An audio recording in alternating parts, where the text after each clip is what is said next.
The part I'm going to read to you today comes from that scene where Daisy and Ryan, Samantha, and Sean have traveled to the Black Opal.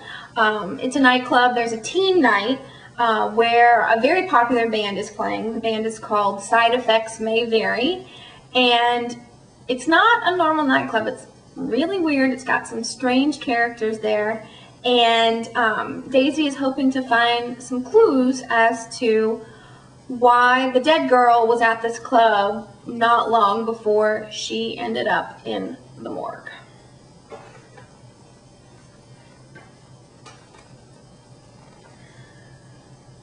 A server came by and took our order as we waited for the first band to take the stage. "What can I get you?" he asked after introducing himself and rattling off the drink specials. He didn't seem to notice or care that our hands were clearly marked with the underage stamp. We ordered sodas and appetizers, but our waiter didn't seem to be in much of a hurry to trot back to the kitchen to play. "Are you here for Side Effects May Vary?" he asked. "What?" I said. "The band," he said. "They're a local favorite." Samantha leaned over and said, "And I heard they just signed a major record deal." The club started to fill up. I recognized a couple of kids from school. Samantha's best friend Jordan was on the dance floor with a couple other of the cheerleaders. Penny Edwards, one of those cheerleaders, made a beeline for us, dragging her mini coffin behind her. Only Penny would bring something the size of a small car to a club. There was some swearing involved when the coffin thumped against random shins and feet as Penny made her way toward us. I relaxed a little bit. Ryan wasn't hanging on to Samantha's every word. In fact, it seemed like he barely noticed her at all. I made an attempt at friendliness. "So, have you ever heard Side Effects May Vary play before?" I asked. Samantha seemed amused by the question. "Of course. We come here all the time," she said. "You and Sean?" Somehow, the Black Opal didn't seem to be Sean's scene, despite the fact that he was one of the popular kids.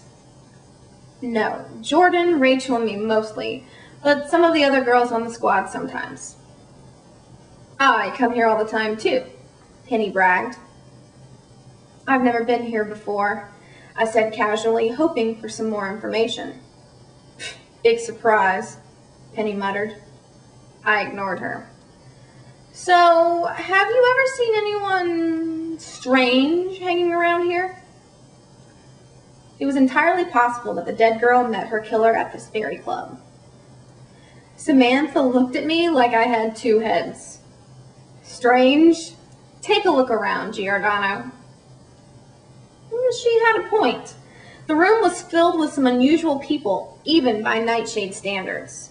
There was a guy wearing a clown costume, a woman who glowed like her skin had been covered in phosphorus, and a beautiful girl in a fire engine red cowboy hat, bikini top, and shorts.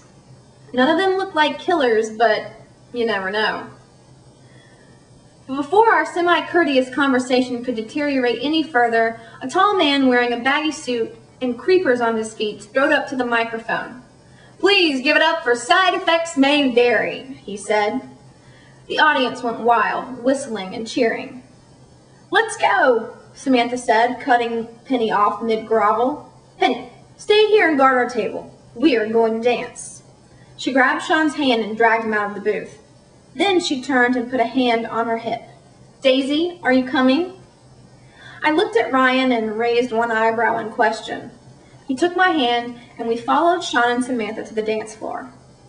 I felt sorry for Penny, but she seemed perfectly thrilled to be allowed to play watchdog for Samantha. Ryan was a great dancer. A lot of guys weren't, at least in my limited experience. Take Sean, for instance. He danced like he was running for a touchdown. Zig-zag, shoulder tucked in. He'd make a motion like he was throwing a long pass, and then start the motion all over again. Samantha, on the other hand, had natural rhythm and some slick moves. She looked pretty lively for a girl obsessed with death. We danced until the band took a break. I watched the bassist as she walked off stage. There was definitely something familiar about her. It nagged at me, but as we went back to the table, I saw a face that was even more familiar. Rose was at the Black Opal. Definitely unlike my studious sister. She didn't see me, but made a beeline for Nicholas in the corner. It was safe to say Rose knew her ex was in town. By the way she was kissing him, I wasn't too sure he was her ex. She had told me earlier she was going to the library, yet here she was, practically devouring the mortician's son. Public displays of affection weren't like Rose at all. "I'm going to the bathroom," I said. "Daisy," Ryan said, "maybe I should go with—" He trailed off when he saw my look of mortification. "Just be careful, okay?" "I will," I said, but as I headed for Rose and Nicholas, they left their table and disappeared down the hallway. The hallway, I assumed, that led to the bathroom. I took off after them, but working my way through the crowd slowed me down. By the time I made it to the hallway, there was no sign of them. A couple was pressed against each other in the corner by the payphone, but it wasn't Nicholas and Rose. A distinct chemical odor wafted down the hall. It smelled like Aquanet and cigarettes. I stood by the bathroom door deciding what to do next. That's when I heard the scream. It sounded like it was coming from the women's restroom.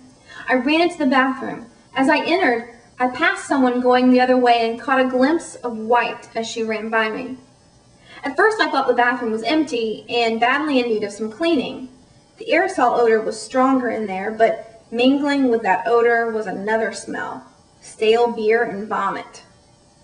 I turned to leave, but caught a glimpse of a cowboy hat lying on the floor in one of the bathroom stalls. And that's when I found the body. This is really weird, naturally, to find a dead person in the bathroom, but I won't tell you what happens, but things get even weirder for Daisy when she discovers that the girl from the morgue, her body disappears. And things get even more weird when the girl, the dead girl, makes a surprise appearance at Daisy's first pep rally as a cheerleader. The girl is alive and kicking, and Daisy is shocked and even more confused. Not long after the pep rally, Daisy discovers that there is a psionic vampire in the midst of their town. A psionic vampire is not like a normal vampire. It doesn't suck the blood of its victims. It sucks their life energy, causing them to get weaker and weaker and weaker and eventually die. Once Daisy begins to investigate to try to find out who this psionic vampire really is, she finds out that her town is not at all what it seems. It turns out Nightshade is filled with supernatural creatures and is even governed by a secret committee headed by werewolves, vampires, and witches, all of whom are trying to find the killer too. The more Daisy uncovers of this mystery, the more she starts to distrust those people around her. Who? Are there more witches and werewolves and vampires in Nightshade that she doesn't know about? Is Samantha, who's turned into this weird gothic girl, really the psionic vampire that's causing the havoc? Is she the one making all the cheerleaders sick? And if so, how does Daisy stop her, especially when Daisy now is on the cheerleading squad too? Could Daisy be the psionic vampire's next victim? If you want to find out the answers to these questions and have a really great, fun read, you need to read Dead is the New Black by Marlene Perez. It's really great, really funny. I liked it so much, finished it in about a day. And of course, when you finish it, you can go out and pick up the book Dead is a State of Mind, which is the sequel. So I hope that you read it, that you enjoy it, and tell me about it on the blog. I will see you next week. Bye.